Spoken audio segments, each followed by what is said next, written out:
Have a new, I want to call them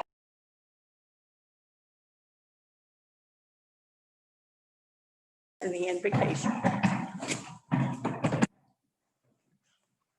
I pledge allegiance to the flag of the United States of America and to the republic for which it stands, one nation, under God, indivisible, with liberty and justice for all. Sal.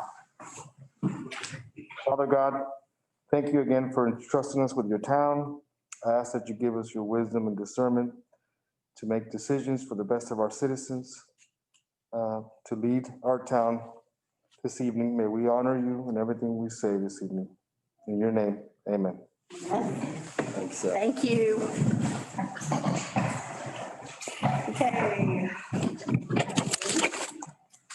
Commissioner McMullen. Present. Commissioner Collins. Here. Commissioner Ramos. Vice Mayor Satterfield. Mayor Stark. Here.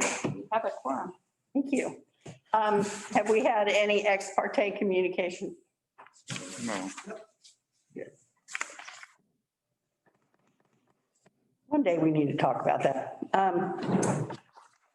Presentations. I have a proclamation for the Week of the Family, and I know that we have Victoria Laney. I should know your name. It was a great pumpkin. So one of these goes to you, Elise, and one goes to her. Town of Oakland, Week of the Family, my family, my heroes. Whereas the town of Oakland is blessed with a multitude of families, an essential part of the culture, social, and spiritual fabric of our community.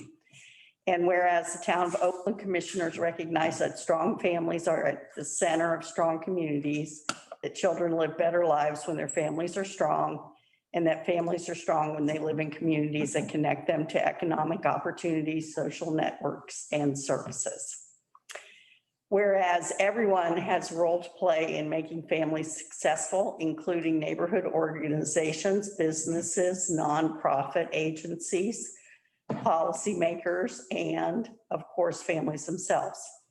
Whereas the week of November 7th through November 14th, town residents should take time to honor the importance of families and recommit to enhancing and extending the special connections that support and strengthen them throughout the year. And whereas the town of Oakland will join other Orange County municipalities and agencies and organizations to honor and celebrate the family unit, the bedrock of our communities. Now, therefore, I, Kathy Stark, by virtue of authority vested in me as mayor of the town of Oakland, and on behalf of the entire commission, do hereby proclaim the week of November 7th through 14th in the town of Oakland, Week of the Family.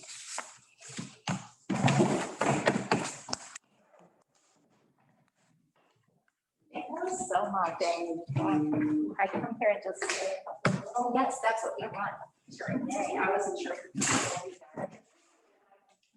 We just kind of got our masks on. Oh, right. They're gonna want this.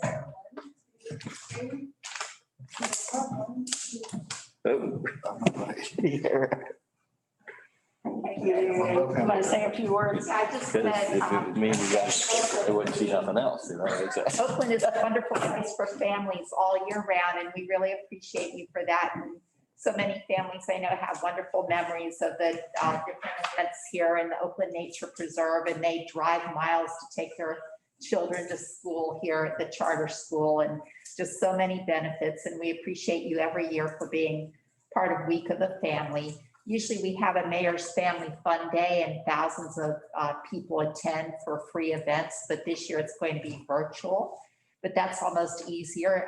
Families can go to Week of the Family website, and they're going to have a scavenger hunt that they can do anywhere, and send in photos of what they found.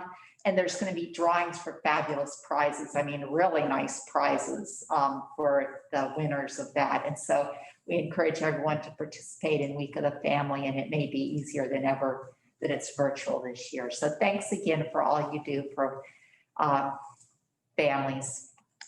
Sure, appreciate you. Thank you. Thank you.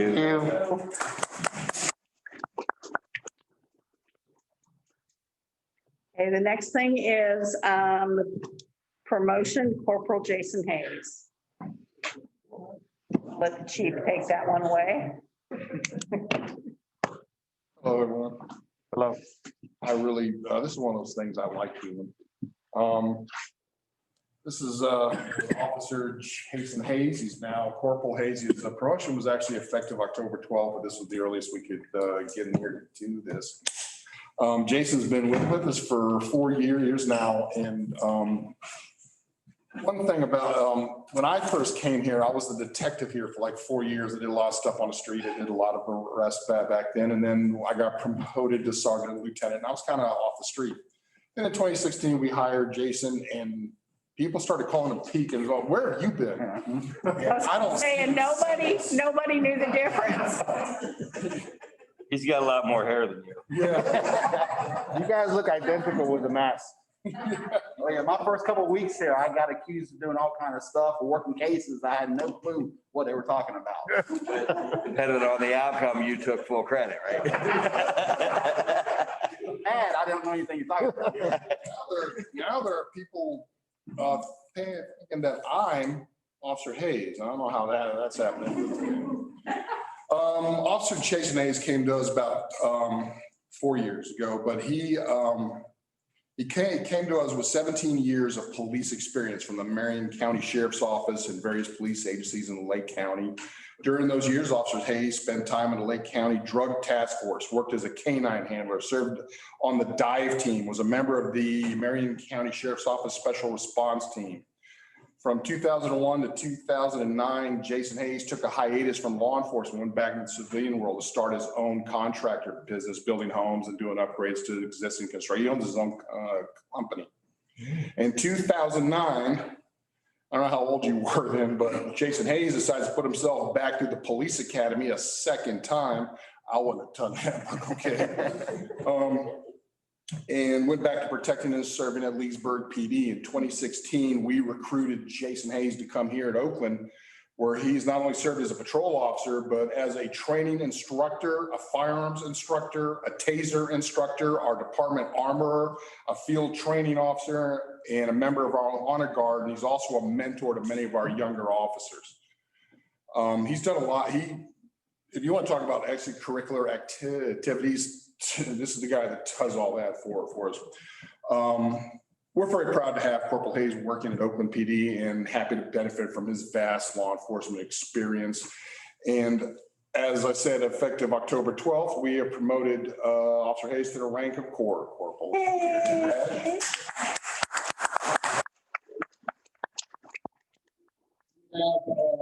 Corporal Hayes' wife, this is Amanda Hayes, also an officer with the Wildwood Police Department, who's going to pin the badge on Jason, not necessarily a shirt. I told you about that. Stab him. Gonna get getting good. Doesn't take much encouragement.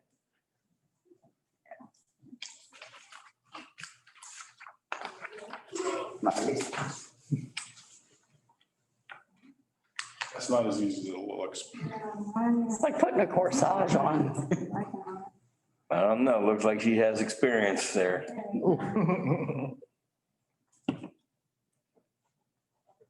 That sweater blood.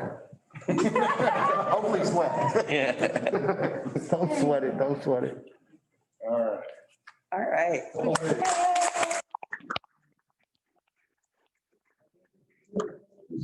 and commission too.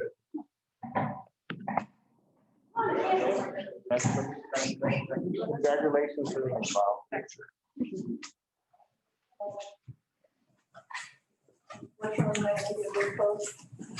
Well, we all have masks on, so. Won't be able to tell who we are. Smile, man. You can come get the picture. I'm gonna have to give it back. You want to take the picture? Okay. 1, 2, 3. And then look here. 4, 5, 6.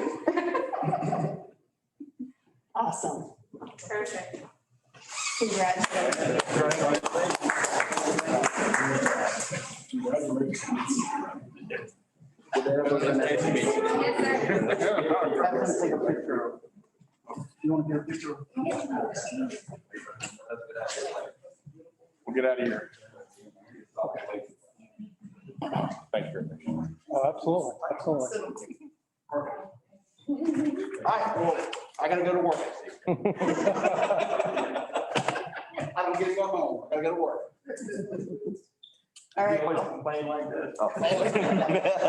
congratulations. See you guys. Congratulations. All right, That cleared it out.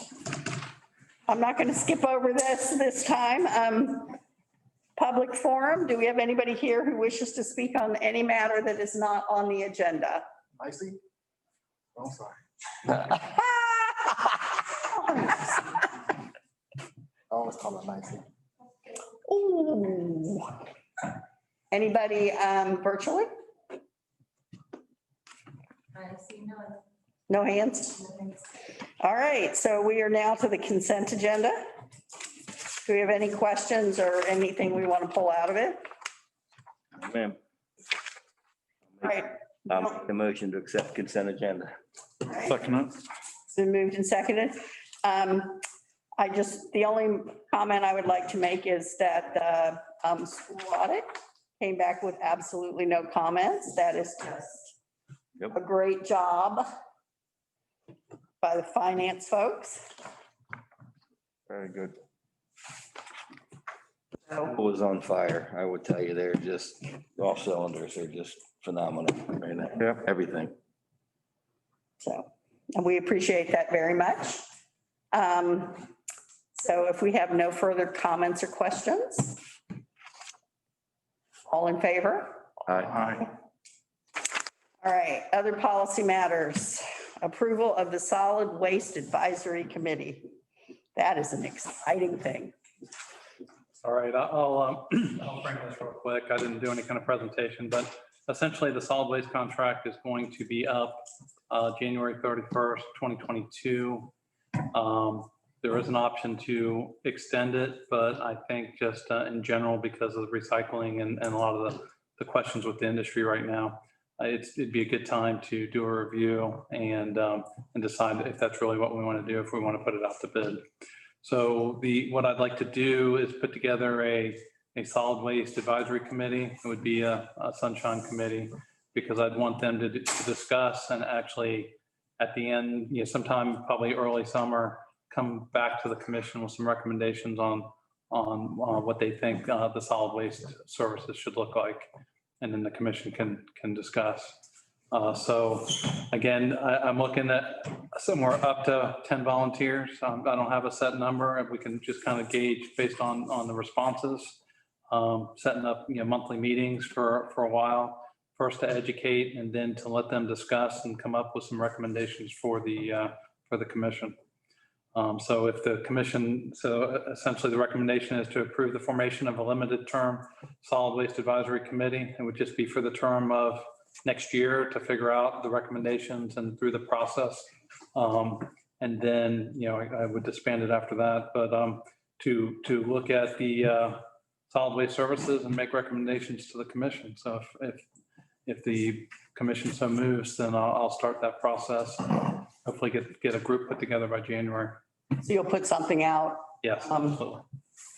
And this is, how big is that contract? I don't know off the top of my head, but it's a lot. Yes. It's a big contract for the town. So I really, I really love the idea of this, because I would really like to see us take a step back and think about processes and, recycling and the way the world is changing regarding how they handle these kinds of things, in addition to who's the right provider. Well, and there's a lot of things to consider as far as number of times a week that you have service. Do you want them to provide cans or not provide cans? Cost of service, you got to think about the more things that you want, the more it's going to cost. What's recycling going to look like in the future? Do you want to go to single stream recycling with a bin so that you're not having to separate it? There's a lot of things to consider, and we can work through what the current service is, what kind of options are out in the industry, and then they can have the discussion to come back to you and make some recommendations. And ultimately, it'll be up to the commission to decide what you want to do. And then if you do so want to move forward with doing a proposals, we'll do that. We'll go through the purchasing process, and this should give us enough time to do that. Yeah, because, and then the RFPs would go out. Right. But would they be able to get like an idea of, how much some of these things would cost before they make their proposal? We can do a little bit of research on what kind of services other cities have and what the costs are. And, Okay. there's some cities and towns that have in-house service where they're doing it themselves, like Winter Garden versus, which I wouldn't, but we can look at what the costs are as far as, Well, we need to say we talked about it. So there's some opportunities over the course of, 5 or 6 months where we can go through the different aspects of it, including costs, so that we can bring the commission some good recommendations.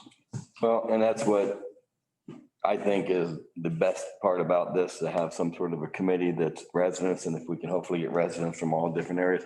This is one of those things that impacts every single individual. It isn't like this part of town gets affected or that's affected or business is affected. Every single individual is affected by this decision. So they need to be a really big part of it to see, what they want or what they need. And bounce it off the cost. Everybody's got to be reasonable, but we need to really make a fine gauge on that, because when people complain around here, the garbage is a big, big issue.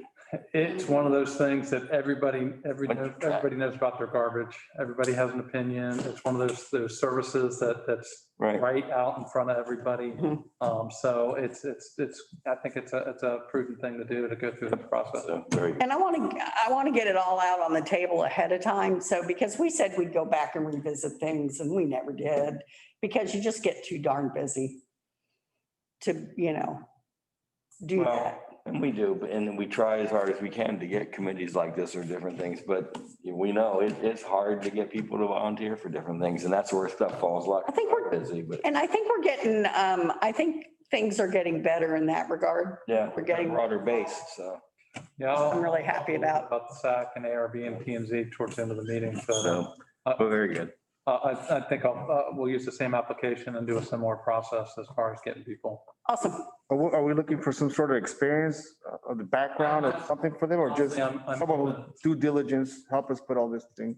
I am going to look for somebody to come in to at least to one of the meetings that has some industry experience and can talk about so I've got to work that out. But we're going to go through the current contract. We'll talk about what's going on with the industry. So I'm hoping I can find somebody that's not attached to any particular company that can come in and talk about the industry and give. There's got to be consultants out there. Yeah, I just need to find somebody. So Great. Were you gonna have the different vendors that's available to us, make a presentation to them? not until we go through the proposal process.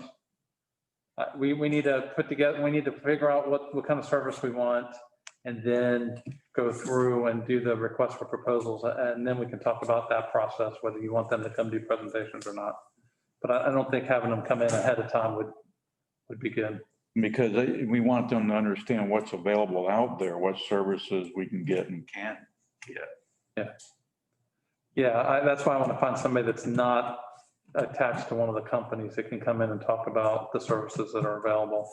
Like explain to them that you can do once a week versus twice a week and all that good stuff. I'm hoping to go through all the different options that are available and talk a little bit about the costs, of the different options. And all areas of town represented, That would diverse, be great. a diverse That's committee. why I'm up to 10 people. I think more than 10 would be too much, but yeah, I've got nothing in mind. I'm going to put it out to everybody and hope that we get a good cross section of people. So we just title it like passionate about trash, question mark. We need trashy People people. are. People are. I mean, this is a subject that people are very passionate about. It's not glamorous, but they're passionate about it. You remember how passionate I was about it when Mhm. It was just, and it wasn't as, for this body, if you guys were here, it was as a resident. And I had it with waste management. They actually pulled stuff out of the truck. Guy jumps up, throws all my stuff while I'm out there working. The other guy gets out and says, oh, he didn't tie that up, take it back out, and took it back out. After it was already in. So I very nicely told him what I thought about it. Well, and that's where we came at it this time was, I just pick everything up. So, Pick it all up. you know, good. So do you need a vote for this? Yeah, I'd like to have one since it'll be an advisory committee. And I'm hearing that we spend about 168,000 annually for trash. So it's And it's only going up with the number of residents, so. 1.76 million for a 7-year contract. Which is what they usually run. I know last time or one of the cycles we got caught. Is there a time period that we have to? Yes, we have to give notice. Yeah, right, yeah. Yeah, well, 6 months, something like that? yeah, we'll work on that. Okay. Work on that. Yeah, make sure because we got burned. We did because waste management at that time had 18 months. Yes. It was 18 months? Yes. It was some ridiculous amount of time you had to give notice that. remember. Yeah, I just remember, that's when I just came on board. I just Yeah. remember It was that. Jim Swan. Yeah, Yes. yes. And I said that That was the last time I got. made my blood boil. I'll make a motion to approve a solid waste advisory committee. I'll second it. Okay, it's been moved and seconded. Do we have any questions or comments from the audience, either virtually or here? Okay, all in favor? Aye. All right, next thing is FDOT Turnpike Widening Project Update. I can't wait to hear about this. All right, and I'm not the expert on this. This was provided by the RMP, who's the consultant for the Turnpike Enterprise. But what I do want to do is put this on the record, with the commission in the minutes that this is coming. And we'll continue to, as this gets closer, we'll use social media to get this out there. But essentially what we've got going on is the Turnpike and widen the main line from State Road 50 to the Mineola interchange. It is a 6-mile project. So you've got the presentation in front of you. And this is also, if you go onto our website and you type in Turnpike into the search bar, this presentation will pop up. It is on our website. You can see by the map, there's the phase 1, which is the green section, and that is the part that catches the tail end of West Orange County and goes into Lake County up to 55, I believe. And then you've got a yellow section and a red section that's going on, but the Mineola interchange actually. So the green section is phase 1. So they've got this long-term project that they're doing. They're going to widen from 4 lanes to 8 lanes. And I've got a cross section that shows that. The particular section that we're talking about is the phase 1. And so the anticipated phase 1 schedule is they are in design right now. Wrapping up design. And I've got something to mention about that when we get a little further in. But they are working to finalize their design right now. They've already completed the right-of-way acquisition, and their plan is to essentially start construction March 2021, and it'll be, this particular phase 1 will be under construction until March of 2025. So you can see here just the project. So what we're talking about specifically is here in Oakland, if you can stay right there for a second, there are actually 3 bridge replacements on the Orange County side. There's the State Road 50, hold on, I'm sorry. There's three bridge replacements. There's the Turnpike Bridge over Jones Road, which is kind of the forgotten one, but that is going to happen. There's going to be some bridge work there. There's the West Orange Trail Bridge over the Turnpike, and then there's the County Road 438, which is now Oakland Avenue Bridge over the Turnpike. And we're essentially the beginning of the project. So next year will be when the construction starts here in Oakland. Will there be anything on 4th Street Bridge? No, that part of it's already been done. They're doing basically the bridge over Highway 50, everything's going north. So what is it? So you can see the cross section of what they're going to be going to. They're widening from 4 lanes to 8 lanes, which has impacted the town on the utility side because we actually had a water line that ran in the right of way that now that they're expanding, we've had to take that out. They are going to be taking out the bridge over 438, this Oakland Avenue Bridge.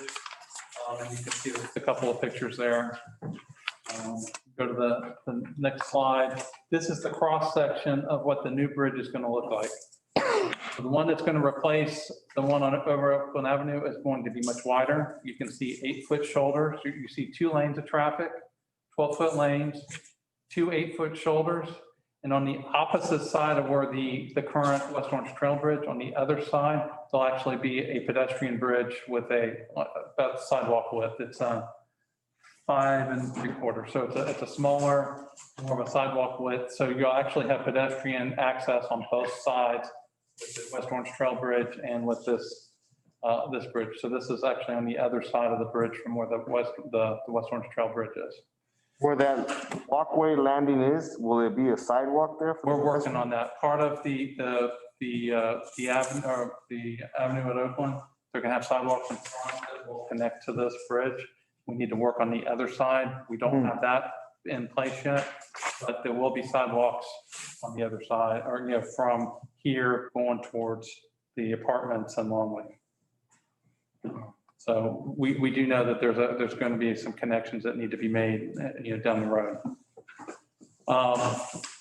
The West Orange Trail Bridge, so they're going to do this in 2 phases. First, they're going to replace the road bridge. And once they get the road bridge replaced, they're going to use one of those 8-foot shoulders to route trail traffic on it, since they're going to have those wider shoulders, while they redo the trail bridge. So it'll be a 2-year project where they're doing one bridge and then the other.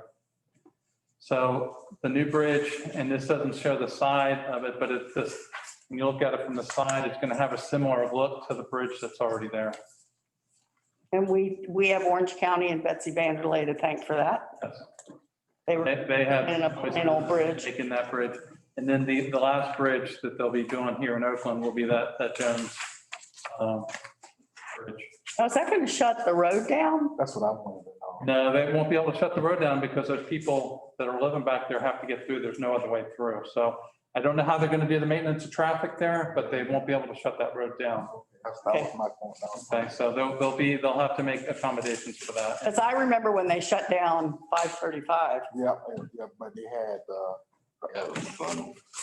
Yeah. And there will, when they get into Lake County, when they shut down the 455 bridge, that's going to cause a lot of issues too. And we may see some extra traffic coming through and whatever, so this is going to have impacts, during the time that it's going. Oh, I'm no doubt about it. So the last thing, they just wanted to remind us that they have had some public meetings in the past. There was one at Mineola City Hall in 2016. There was a public information meeting on May 17th at Mineola City Hall. And A then, while ago. 2 years and 2 years ago. yeah, these projects take a long time. And this project, if I remember looking in the budget for the Turnpike Enterprise, this is like a $280 million project for this widening for the 6 miles. It's a very, very big project. So part of what they're going to do is, and I'm going to read this that I got from Amanda Woods, the contractor will be determined on March 9th, 2021. And then the team will move into the construction phase. So it's going to take a little time for them to get ramped up once they determine the construction contractor.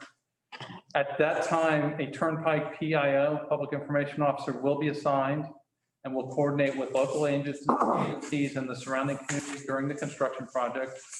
When we know the name of the PIO, we will pass that along so that they can reach out directly to the town of Oakland. So they are, there's a lot of things that they have to do as far as signage and making everybody aware of this. So we will work with them closely as soon as we get that PIO name. We will work with them on getting the information out through our channels and through their channels. And at that point, if the commission would like somebody to come in and do a presentation specifically on the project, that would be a good time to make that happen.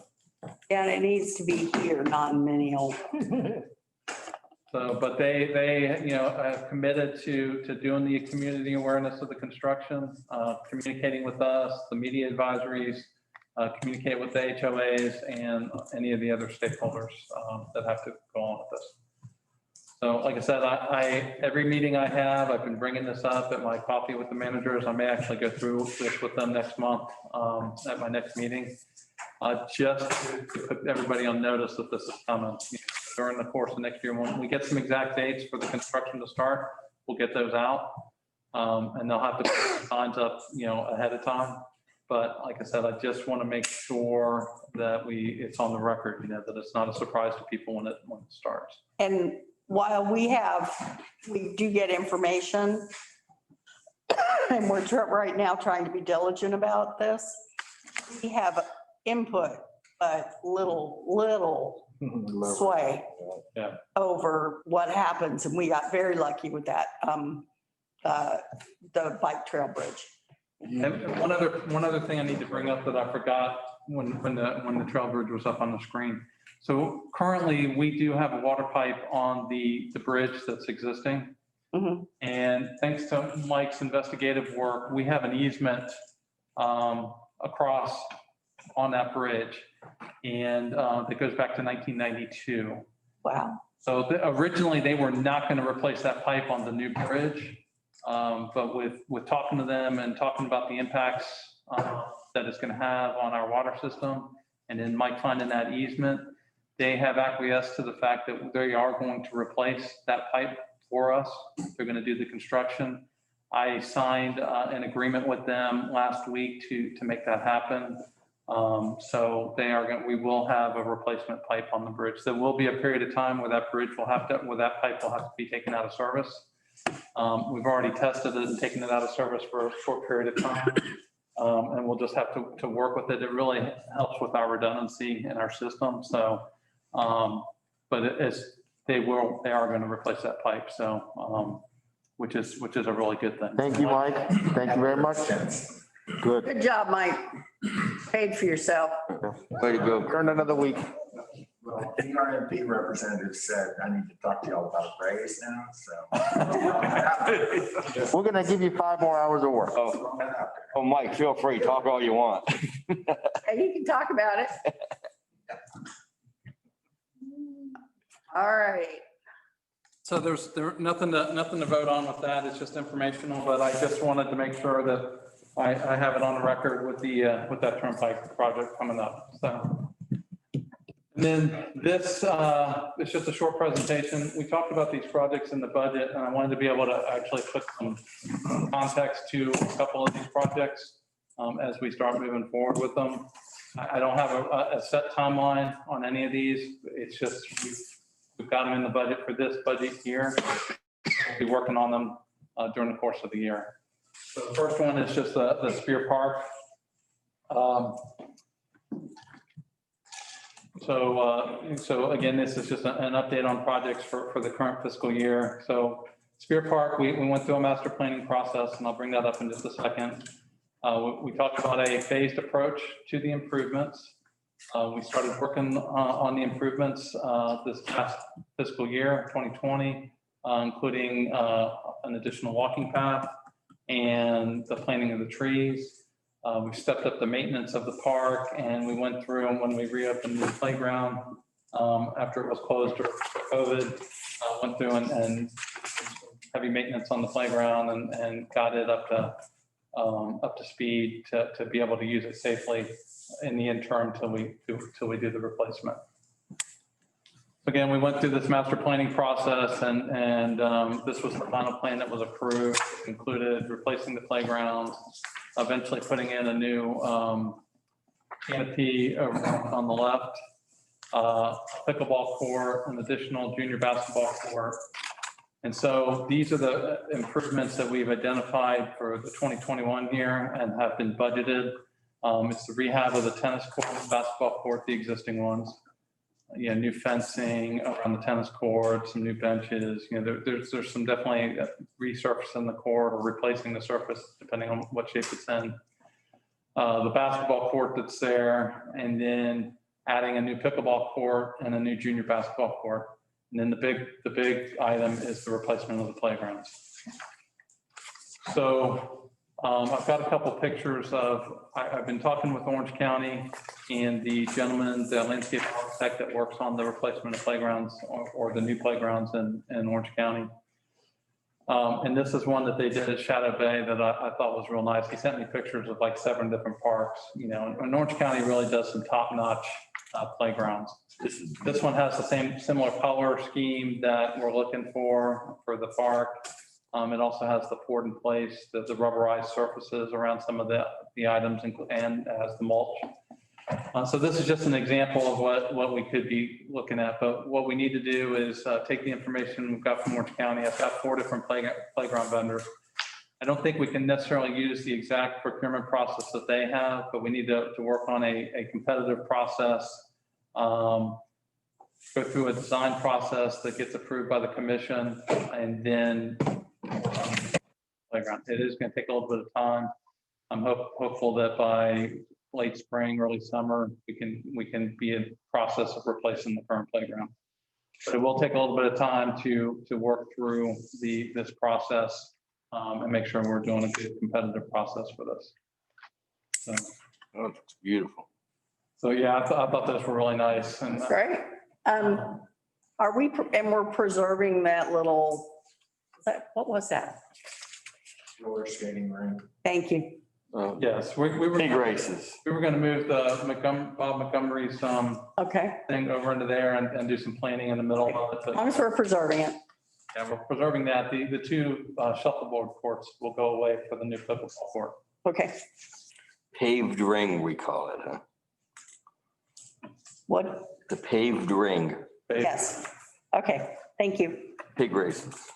So the other project that's kind of floated to the top as far as priorities, it has to do with the Starr Street extension. And this is really from Oakland Avenue to Highway 50. It's contemplated in the mobility master plan. And the reason this is kind of moved up to the top because Lakeside Church and Tractor Supply are providing right of way for the development as part of their, adjacent to their properties as part of their respective developments.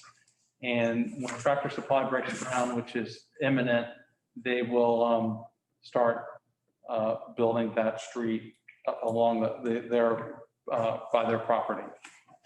So what we need to do is look at what do we need to do for the rest of Starr Street in order to make that connection to Oakland Avenue, that north-south connection.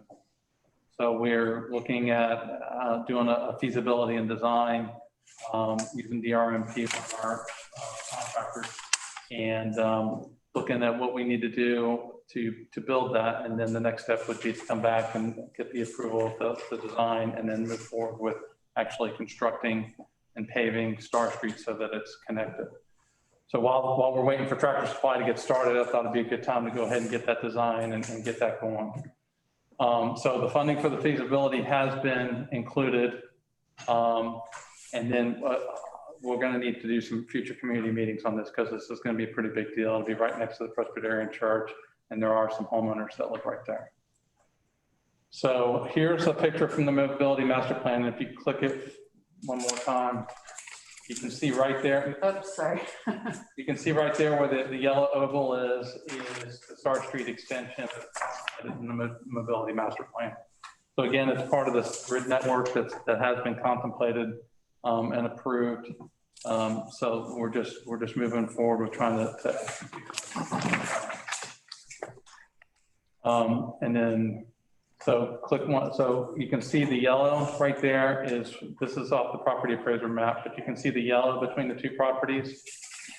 That is what's going to be done by Tractor Supply. The red is what we're doing the design and feasibility for. And then the blue is we're at the same time that we're looking at Starr Street, we're going to designate a corridor for future development of Sadler Avenue. So there'll be a connector between Starr and Catherine Ross. That could do a couple of things. It gives access to those commercial properties from the backside, hopefully helping with better quality development, but also could be used for future stacking with the school. So how it's going to fit in, I don't have that yet, but we're just kind of reserving that and setting that up so that we can get the right of way needed for that corridor in the future. Doesn't line up exactly with Sadler, correct? Because of that home. and the- Jug. Yeah, we'll have to look at that and, you know, that's what they're gonna do is that blue line isn't exactly how it's gonna be, but that, we're gonna have them lay out that corridor. So we can ask for the right things as those other properties develop on the south side.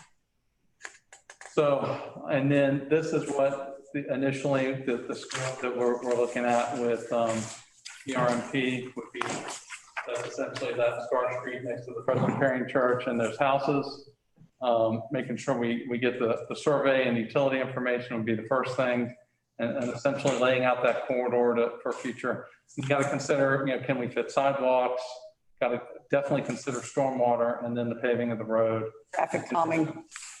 I'm sorry, I thought you were done. Go ahead.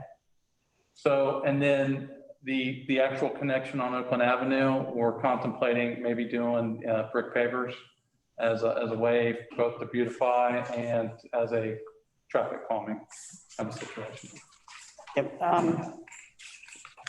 For this one, I know DRMP is one of our already on contract engineers. And I absolutely do not object to that. But I don't know if this might be the time to pull in some other folks to take a look at it that we've talked about for just an out of the box type of thoughts. And I'm definitely interested in traffic calming devices down that road. Yeah, there's a couple other bigger opportunities that I know what you're saying. Mm-hmm. Once we get past the roundabout Mm-hmm. that the Orange County is working on, Mm-hmm. and we can kind of set the priorities for the following year, would be the roundabout at Winter's Landing and the roundabout over near Machete. And I think those might be where we have some better opportunities to think outside. And the conversations that I've had with Steve are every time we go to do some kind of development, you know, that everybody is a traffic engineer, everybody, including myself, that comes to give us input in these meetings. So I really want a traffic engineer savant who can really tell the story. And the best example I can give, and Steve never saw it, and some of you I don't think saw it, was Devo. Yes. And we need somebody like that just to be able to help think outside the box, tell our story in a way that people get what we're trying to do. And I also think we need a drainage savant. So, and I know Devo's busy, so I think we're working on that, but it's just, I think it really will help people understand what we're trying to accomplish. It's not that others can't do it or shouldn't do it, and I'm not saying that at all. I'm just saying an extra set of eyes. Well, and in particular, Devo put it in terms that even I could understand. If I could listen, Just so simple. It was beautiful the way. if I could listen to a drainage engineer and not start tapping my foot and wanting him to stop talking, that's pretty good. So anyway, that's just that's a very high level conversation that I think would, you know, we've done everything else beautifully, and I just think that would be the icing on the cake. This particular project is fairly constrained because of the right of way. Right. So there's not a whole lot of creativity other than that brick at the intersection. Yep. It's just a matter of getting it designed properly and put in. So, okay, go ahead. So, but I do think there are, like I said, as we look at the Oakland Avenue corridor, there are some questions that I have, as well as some opportunities with some intersection improvements that I think we do need to have some of that creativity to move forward with. So because it's less creativity because it's so tight and short, maybe that's why we need someone creative. And, you know, so I just, There's nothing to, well, like I said, there's nothing to take here. This is like a straight shot. So, but I understand what you're saying. when we get to the other side of Starr, with Oakland Avenue, when we trip the paving, Yes. That's where we really need to be creative on that side. And you know, we have trees that we have no intention of taking down. Yes. I don't want to get into the position of the feedback that we get, people thinking that that Winter Garden light signal, new light signal is ours. So when we go to do ours, that it doesn't look like every other traffic signal in Orange County. Well, I look at this one as kind of time is of the essence, and getting DRP started, and they're already looking at this. Because I'd like to be able to come back in the spring and talk about moving forward with this. Because I think having this north-south connection as some of the other things with the roundabout and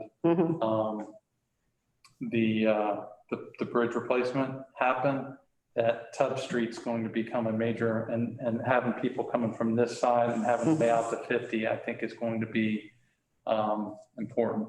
Right. So that's kind of why this is opportunity here with Tractor Supply putting in the part that they're going to be putting in, and then going ahead and getting this all the way through. So Are you saying you're saying that it's going to be a traffic signal at Starr in Oakland? no, at Catherine Ross Road, Catherine Ross Road. but Starr Street's going to be paved at some point. And so why don't we make it, make sure that we have it as unique and thought through as we can. Hopefully we'll communicate with Mona Phipps on that. I did. Oh, we did. Okay. Because we did, Oakland Avenue is a scenic byway. And, we got a ton of feedback about that traffic signal that's in Winter Garden. Yeah. So I want to get in front of that. I talked to Mona, and I'm going to actually sit down with her and another gentleman from Scenic Byway and go through this presentation and the Turnpike presentation, and then give them an update on the roundabout. So I have been in contact, and she does know that traffic signal is on the Winter Garden side. But the Catherine Ross Road traffic signal has long been planned. That was part of the agreement. Yeah, I remember that, yeah. Well, the Catherine Ross, in the agreement, it's going to get paved from Oakland Avenue out to Highway 50. It's at 50, there's a traffic signal. Now, what's been contemplated, and it has to go through a warrant process, but what's been contemplated in the future is having a traffic signal on 50 at Starr and at Catherine Ross. Again, that's too much. That's a DOT road. Yeah. We don't have any. And it'll have to go through a process before we ever get there. That's something that's probably in the future. And whether it warrants both lights or one or the other. Can't imagine. I don't know, but the mobility master plan does contemplate those lights as well as lowering the speed limit on Highway 50. Again, there's a lot that's going to have to go into that. So that's down the road. So I'm not really contemplating traffic lights. I'm more looking at Oakland Avenue as the priority and making these incremental improvements to Oakland Avenue as funding's available. So this would just be the start. Again, I feel like this one is something that the sooner it happens, the better with the other things that are going on. Catherine Ross, I can tell you that Oakland Park is going to start the design on that. They're looking at maybe working on that in about a year and a half, getting that under construction. I'm not sure where they're at with the Starr Street paving, but again, they're paying for the design and for the paving. So we just need to be cognizant of that and work with them on what we want to see happen. They've been very reasonable. Yeah. As of late, but we need to make sure that it fits into the character. Well, they know that, and we get to look at those designs, but anything that we want to do over and above them just paving it, we're going to have to put the money up. We may have to figure that out. So Yeah, just because they're paying for the design doesn't mean we're not going to get to. we're going to look at it. We get to review it and approve it. But if you want to have bricks, brick intersections or anything over and above the asphalt, then we're going to have to make sure we're on the hook for that essentially. Which is, So, I mean, it's good. As as a construction friend of mine used to say, right's right and wrong's forever. Right. So, just to, I think the idea was that it was going to be a rural type road and not have a lot of. No.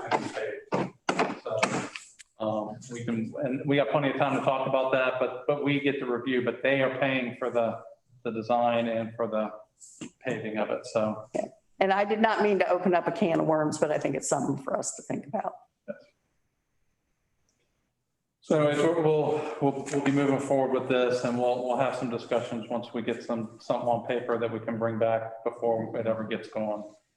Joseph, do you? Yeah, one last comment. It came up this morning in the men's prayer breakfast at Presbyterian. Jim Gordon is concerned and wants some. I know Mike has been on vacation, so he reached out to Mike. So I'm not sure if you saw the email yet, but he mentioned that that came up. And actually, when I was logging on, they were talking about it. So What, Starr Street? yeah, basically they're saying that they own the right of way, Presbyterian Church. And that's where we need We brought it to, up this morning. we need to do the surveys and do the research. That's where this feasibility and design Right. starts. So I just want to, just keep them in the loop as well, because they're very concerned. They're not against it. They just want to know what it's going to look like. Because I mean, actually brought that up in the, Well, and that's why I put in their community meeting. Right. There's the last bullet on there because I know, and I brought it up at my coffee with the manager with Pastor Page was on it okay. specifically, so she would hear it because I knew they'd have some concerns. Yeah, they do. And she'll know who to pull the right people from the church in. Yeah. And Jim said, not necessarily him, but he really Right. wants to know what's going on. I don't want to be in conflict with anybody on this, so we do need to figure out that's why I say it's very constrained. Mhm. And it may be very specific what we can do. And Right. a lot of, Right. That was Gotcha. his points this morning. I appreciate that. I think Mike's. Yeah, we set up an appointment with him at 11:30 tomorrow to talk about the door, the sewer that's Okay. built, Yeah. and. Is Paige going to be there or not? Who? Pastor Page. I think this is just with Jim. Okay. All right. And he's not making noise. It's all about information, Yeah, absolutely. Please let me know what's going Well, on. and that's why I wanted to bring this up tonight so that I could put a little more context to what was in the budget so that we're all on the same page. Mm-hmm. Sadler Avenue Trail. Okay, so this is essentially an extension of the cemetery loop trail that's already going through Longleaf subdivision. It ends, and so what we would do would be to pick it up where it ends, take it down the Sadler right of way, which the town owns. Again, the trail was contemplated as part of the mobility master plan funding to start looking at this trail design and maybe construction, depending on the cost that's been included in the impact fee budget. The other part of this, and when I bring up the map, you'll see it, is also contemplating the completing the loop and looking at what it would look like to put a trail down Tubb Street from Sadler all the way down to the West Orange Trail and connect. So again, we have to look at right of way, we have to look at impacts. There'll be a lot of things we have to look at before we ever get to the point of actually constructing it. But if we can get that loop together, it would make a nice little amenity for the town. On a separate but related idea, as we've been talking with Healthy West Orange, and they're talking about, trails and trail connections and connections to parks and stuff, it occurred to me that we also need to look at Pollard Park. We've connected Spear Park to the trail. What could we do to connect Pollard Park to the West Orange Trail safely? There would have to be a crossing on Oakland Avenue, of course, but we want to look at that and look at the feasibility of doing that as part of looking at the Sadler Trail. And again, we need to have some kind of a future community meeting or meetings, depending on what, the reactions of people to this, and then a commission workshop. I like the community meetings too, it helps people. Yeah. I mean, they may not agree but at least let them get their ideas out. And You know, and I'm. Maybe they'll have out and stuff talk we about can it. use. Once I know that we've got the same priority, I'm happy to get out and just, you know, talk to guys. And I'm actually thinking about going through this presentation with my coffee. That'd be great. So if you click it, you can see it's the same map that you saw before, but you can see with the dotted green line, and that is essentially the Sadler right of way.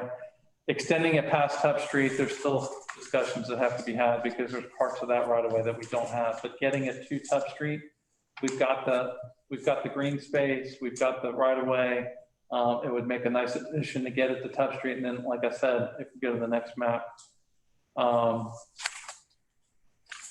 it's contemplated, if you look at the cross sections of the mobility master plan, that eventually Hub Street would be, would have a trail on one side of it and a sidewalk on the other, because there's a lot of right of way on Hub Street. Mhm. So this basically contemplates having this loop trail with Sadler and then Hub Street and having it connect with the West Orange Trail. So, you know, getting this designed and getting it on paper as to what this would look like and what would be needed and the feasibility along Hub Street, I think would be great. And then we can talk about funding and construction. I think there might be some opportunities for future grant money to make this connection. So essentially what we want to start with is getting it on paper with design and feasibility for the whole loop, really. Sadler to Tubb and then Tubb to the West Orange Trail. I think it'd be great. And how does this fit in with, don't we have funding for Metro Plan for sidewalk on top? We do, and we don't have funding yet. We're in the queue. I don't think we've actually been identified for funding, but we have an application in and it's been approved. So I don't have a timeline on when that funding would be. So this could coincide with that, or we could just go ahead and do that part. The rest of the funding would then take Open Avenue and maybe the other side of Tubb Street with the sidewalks. So, but we're definitely, you know, just trying to incrementally move things forward. So it just really depends on timing. Okay. Anybody else have any thoughts on that? It does. And how's Pulte doing with their crosswalk? I'll talk to you offline about that. Okay. All right.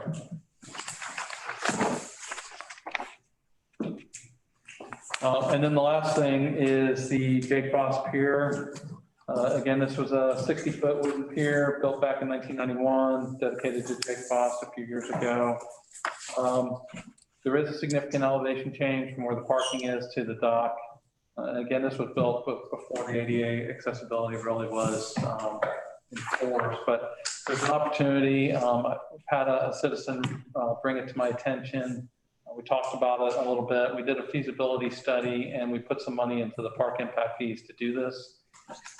It's a reasonable cost based on the estimates that we have. And this is just a rendering of what it could look like. There we go. We'll actually have to do the design. We're going to go ahead and get that started. And then we'll get some quotes on actually having it constructed at some point. I'm hoping maybe in the spring to have this project done. But it would identify a handicap spot and then give us the accessibility needed to get to the dock with a wheelchair or somebody that's, you know, needs accessibility. And it looks a heck of a lot better than it did years ago. Yeah. And again, we're as we work through this with Healthy West Orange, and we talk about the amenities that are close to the trail. This is one of those things that we're highlighting that we have to stop overlooking Lake Apopka. So I think this is a great opportunity to go ahead and make these improvements to the. They're doing some really great work with trying to tie the communities together and the bike trails and. Yeah. So we've been involved with the master plan, you know, and we were also working with Orange County because they're also doing a master plan right now. And just trying to make sure we get the things we're looking for as part of that master plan. What kind of improvements are you looking at on the retention pond? Are you going to change anything there, enlarge it at all, or? The retention pond, if we touch it, we have to bring it up to standard. So all we're planning is the sidewalk. Yeah. To the pier. I don't think it does anything with retention. It actually kind of jogs out and back in. So that's what the retention. We're going to do some maintenance on it this year, so, but that's all. We're not going to reshape it or anything like that. Anything planned on the dock itself?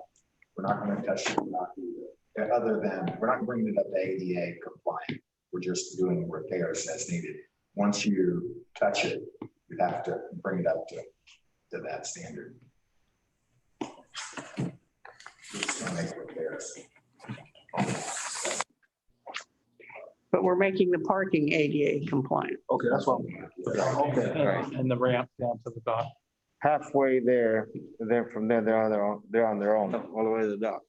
It almost meets ADA standards right now, but it's, we do a major rehab on it, I would recommend it. So what doesn't make the ADA standard on the truck? Spacing between the planks, the handrails are not, at the end where the water access is to get to a boat, it's nowhere near compliant, so there's several things that we can look at bringing it compliant if you want to. Can we at least just entertain the prices or what it would cost to do it? I mean, I hate for it to be already handicapped and then when you get to the dock, you just doesn't meet it. Well, like some of that, are we looking to have it as a boat access or is it just going to be a dock? Did we put a gate on it for Heritage Day, right? Yeah, but see, no, that's not going to be ADA compliance. It's like a, I understand that part. You got to get, there's some. You have to have ramp and all that stuff. Right? We're not, I don't think boat access was what we were looking for, but for people to be able to get on the dock and fish. yeah, sure. We can look at it. I've already, I go not often, but I've already seen several people in wheelchair there when there's a couple of friends or whoever is helping them try to get to the end of the dock. And that would, I mean, if we can at least have that for them. Yeah, well, and that's the thought that people, I've had questions about getting actually onto the dock so that you can go out and look out over the lake. And so that's what I was trying to accomplish. If we want to go through and rehab the entire dock, we can do that. We're going to increase the cost significantly, but at this point, it was feasible to go ahead and get this access to the dock and get it connected. Yeah, I would think you would eventually want to do that, but with this, let's piecemeal that to get it to where. Well, it's wide enough you can get a wheelchair onto the dock. Oh, yeah. You know, I don't see that it would cost that much more. I just want to see if you guys can at least do some due diligence and finding out. We don't have to approve it. We just want to see it. We don't want to bring boats neither. We just want to bring people to the edge of the dock that are in wheelchairs. Well, and right now they can get to the end of the dock in a wheelchair. They can't get on it. They can't get on the dock and can the wheelchair get all the way down on the dock at this point? Yeah, it's wide enough. You can get all the way down the dock. I was just asking because I know it is plenty wide enough for a wheelchair and I was, what wasn't, It's just difficult for one person in a wheelchair to get down the hill. If they've got help, they can probably make it okay, and then they're on a pier. So like Steve said, we were looking at making that accessibility, better. We can meet down there one day and talk it through, and then we can look at if we want to go through and look at the entire thing.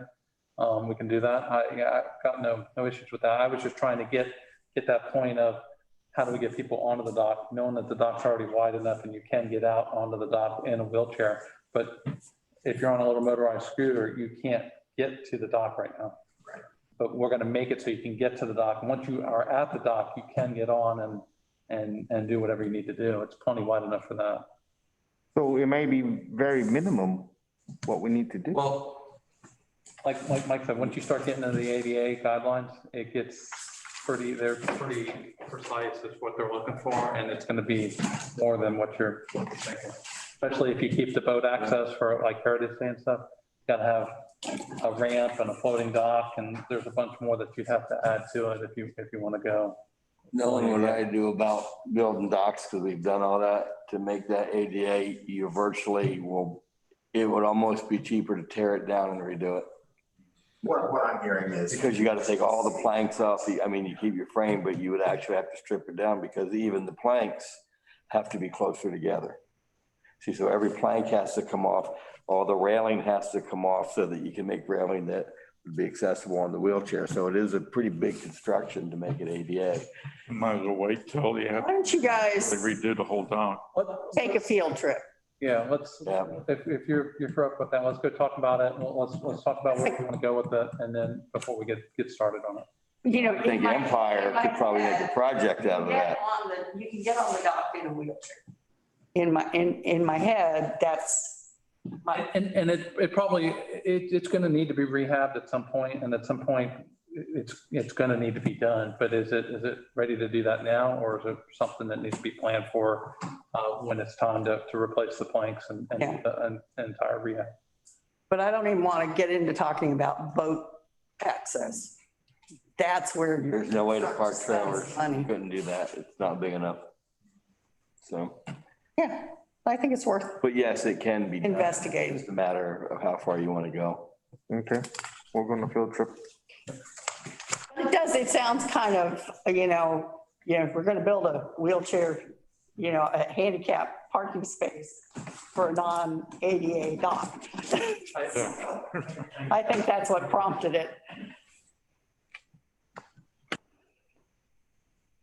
So, That's all I had. I just wanted to put those projects in context. The funding's approved for all these contacts, all these projects. And so, I just want to go ahead and get started with the feasibility and design on these, and then start working on Spear Park.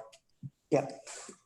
Yeah, and I think this is good conversation to be had. Way in front of doing anything. Yeah. So, shall we move on to public hearings? Sure. All right, so you're going to have to read this time, Elise. Yes, ma'am. So first public hearing, ordinance number 2020-19, an ordinance of the town of Oakland, Florida, vacating an existing portion of a utility easement on lot 32 as part of a replat of Longleaf at Oakland and recorded in plat book 99, pages 17 through 28. Records of Orange County, Florida, providing for severability, conflict, and an effective date. I have to accuse myself. For the record, this is the one, right? Yeah. There's two of them, so. The other two are the second readings. Yes, he's going to recuse himself. So from this one also in addition. Okay, Yeah, this has to do with the same property. It's a utility easement and the other one's the right of way, but it's the same property. okay, And I have permission to share, Elise? sure. Go ahead. Rock Oh, on. wait, I have to give him. Elise got to. Yeah.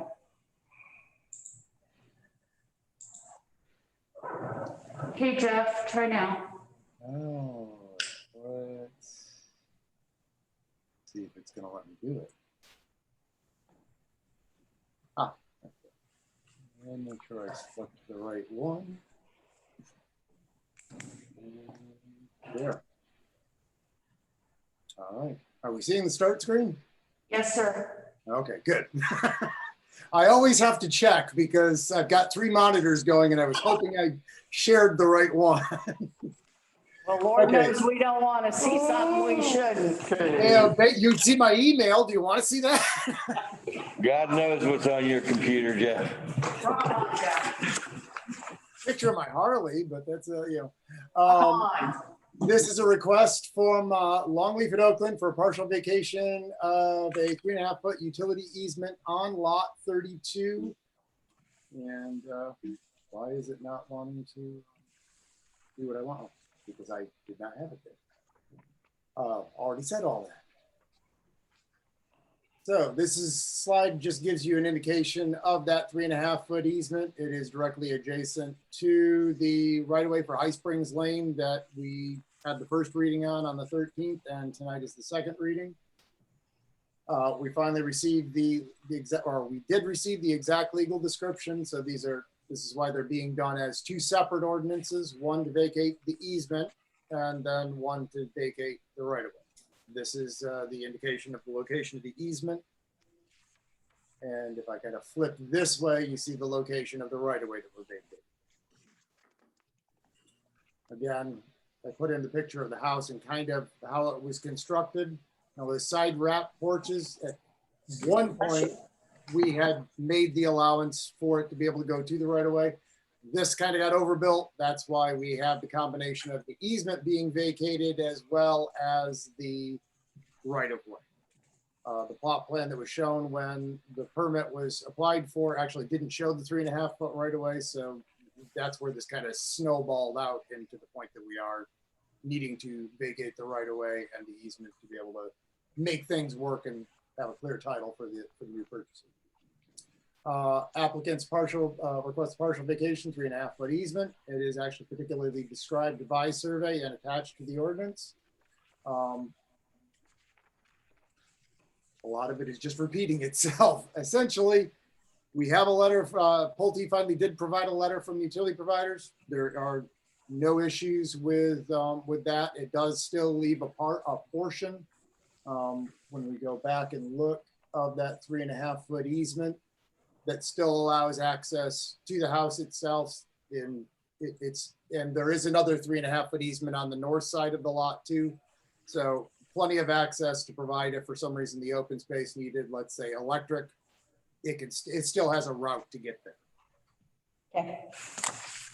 And with that then, staff is recommending that you pass the first reading for ordinance 2020-19, and ultimately we'll recommend approval on second reading for, again, said ordinance 2020-19 as a partial vacation of 3.5 foot easement along the south side of lot 32 and described within the exhibit A for the ordinance. All right. Do we have any questions at the table? I will entertain a motion, please. I'll make the motion to accept ordinance 2020-19 as presented. Okay. Okay, it's been moved and seconded. Anybody in our audience have any questions or comments? You are the audience.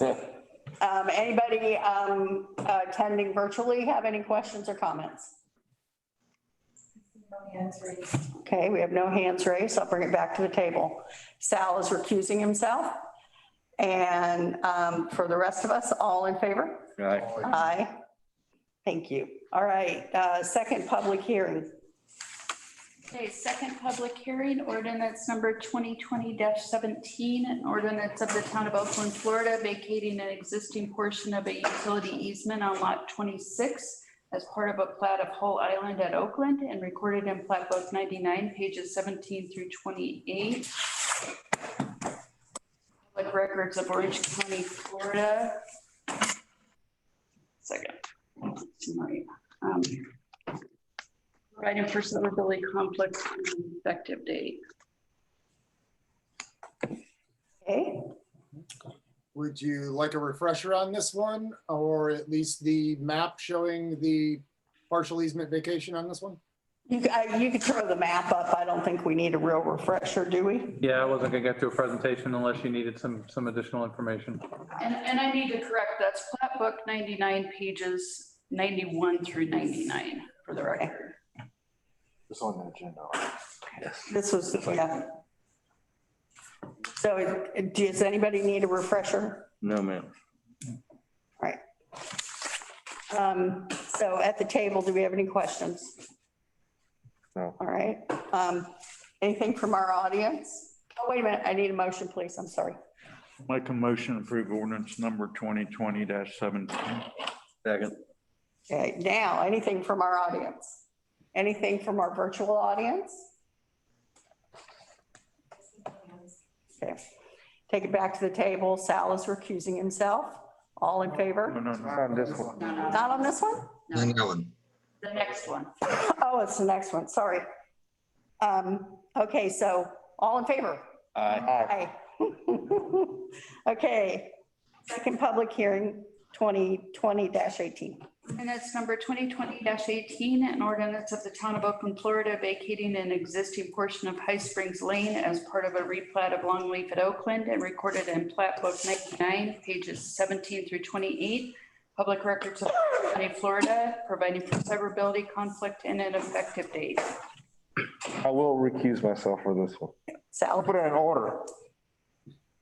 You skipped it. yeah. You can't hear me. But no, I heard you. I didn't order the agenda. That was me. You're excused. Don't worry. Okay, do we need any refreshers on this one? No. Okay, I need a motion, please. I'll make a motion to approve ordinance number 2020-18. Okay, and I'm gonna try something new here. Does anybody in the audience or virtually have any comments? Okay, bring it back to the table. Sal is recusing himself. All in favor? Aye. Aye. All right. Yay. Town manager report. Just a couple things real quick. First of all, the executive order is going to expire for virtual meetings. All that. So when we have the meeting on November 10th, we'll need at least a quorum in person at the meeting. I'll be here. I didn't think it was going to be a problem, but I just wanted to bring it up.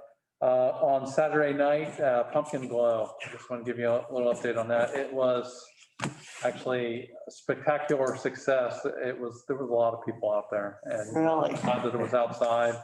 For the most part, people were wearing masks, and as they were getting in to do the trail, they were social distancing, but there were a lot of people. They had over 2,000 people. Wow. Come through in 3 hours, and almost $4,500 in donations. That's fantastic.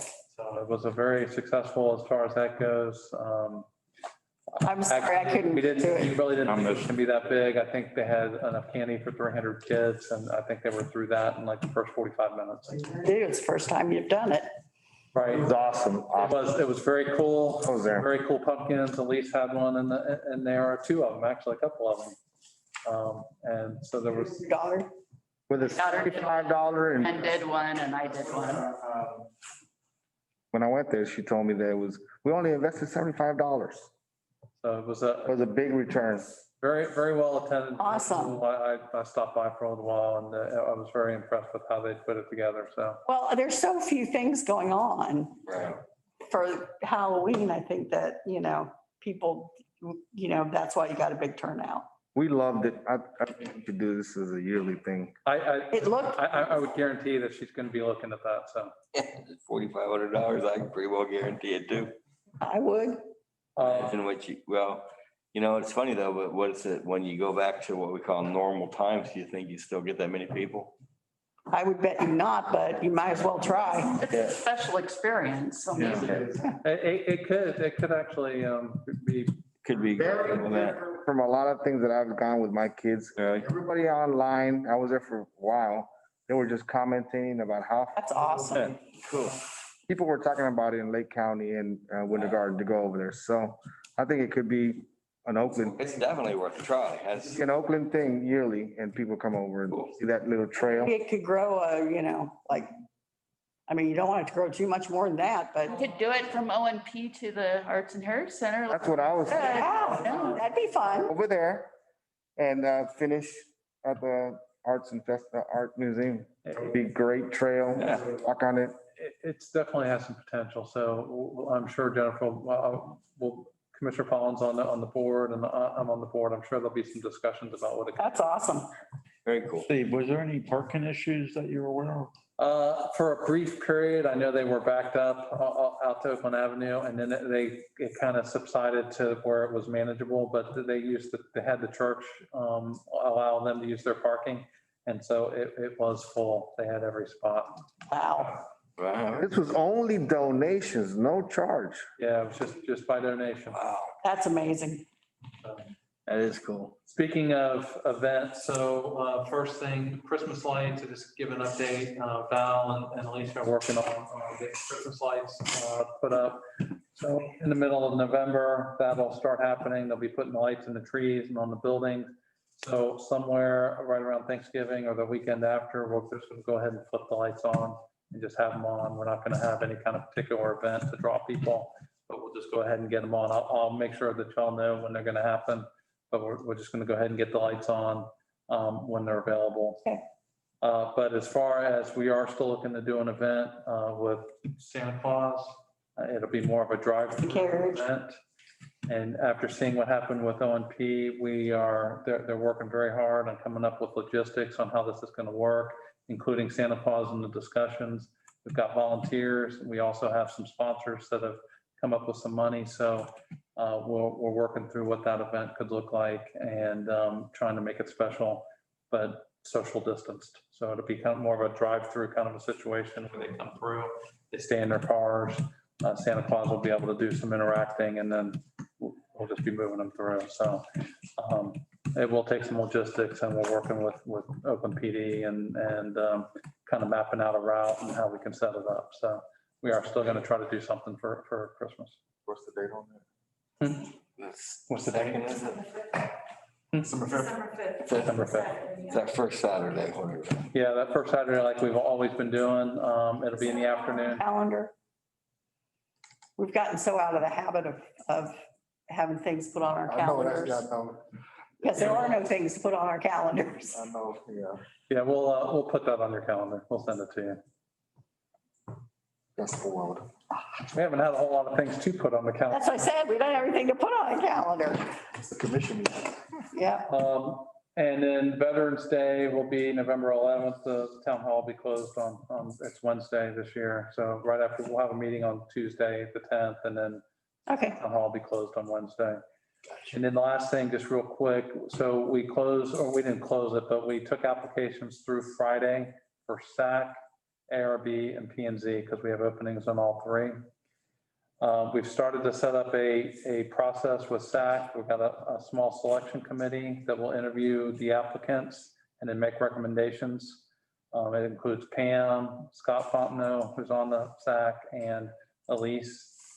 We'll go through and do interviews and then we're looking at the first meeting in December to come back with recommendations. And we'd like to do a similar process for ARB and P&Z, set up a small selection committee that would then interview, have somebody from P&Z, maybe Shane, Elise, and somebody else to go through the process and then come to the commission in December with recommendations for the openings. Like I said, we got 2 ARB and 6 P&Z, and we've got some alternates and some actual positions that are open. So That's awesome. so if I get a consensus on using that process, then we'll bring those recommendations to you in December. So Good with that? open for discussion or, recommendations, but that's kind of what we're looking at. Good. And we got applications. You want to tell them how many applications we got? Yeah, I just said 5 SAC, Sorry. 2 ARB, and 6 P&Z. For the record, again. And then what I'll do is I'm going to take the same application and I'll put it out next week for the solid waste committee. And I'll come back with some recommendations on that probably in January. Okay. So Well, I know one person who wants to be on it, so that's good. I'll just tell them to I will. look out. In the trash flow? Do we have like a requirement, how long you have to live here to be on certain committees? I can't remember all. So we actually had that discussion for SAC because there's not a requirement you have to live in Oakland. For the other ones, we were just asking if they're registered to vote in the town of Oakland Okay, to get an indication, Okay. that they're an actual resident in the town for PZB and okay. But there's no ARB. time limit or anything. no, not really. But see, we can't do that for the school because there's kids that. Well, there is a time limit for if you want to run for office. Right, yeah, Yeah. yeah. So. All right. Cool. And a couple of these are alternate positions, so it's a good way to kind of transition people. Well, and to get a bench, Yeah. Yeah. mhm. it's an audition. So we'll go through, we've kind of started to set up the process with SAC. We've got a rubric that we've put together and some specific questions. And we'll do the same thing with P&Z and ARB. And then like I said, we'll bring those recommendations to you at the December meeting. Okey dokey. That's all I had. I appreciate it. I probably talked a little more than you need to hear me tonight, but That's all right. it was important stuff, so. Yep, good work. Sal, do you want to go first? Well, we talked about the Oakland Nature Preserve. That was one of the main things. And I wanted to mention, I don't know if you guys were aware, Miss Julie Laurel Taylor passed away. One of the nicest lady here. Julie Laurel Taylor. You know, she's one of the nicest ladies here in Oakland. Oh, Lived over here on the west side, and she's gonna be missed. A lot of people loved her. She was the sweetest lady you could run into, and sorry to hear that. she was 66. That's young. Ah, Really? Anthony Watkins, great aunt. So this just happened a week and a half ago, and they had the funeral last weekend at the African cemetery. Way too young. Yeah, she was really, really, really nice. Everybody talked so highly about her. Everybody who ran into her was just, she said, they all said she was an angel from heaven who was here. And sweetest, sweetest, sweetest lady. I don't know if you guys knew her. I don't think I I'll knew. bring her up. I'm good. All right, Joseph? Just a reminder of the dates, what the tri-county league meetings, it's in the agenda, just a reminder of those dates, tri-county. It's November 19th, and then the Florida League is for November 12th and 13th. Going to the legislative committees, but just a reminder, a lot of discussion around advocacy. Especially with the tight budget that we're going to be dealing with going into the new year. Yeah, and we'll be coming in on, our next meeting, hopefully with the election decided. Yeah. Let's hope. yeah, it's iffy. Mikey? I'm good, Kathy. All right, and I don't have anything either. So Joseph? So if all hearts and minds are satisfied, let's adjourn. It is now 8:09. Good work. Thank you, guys.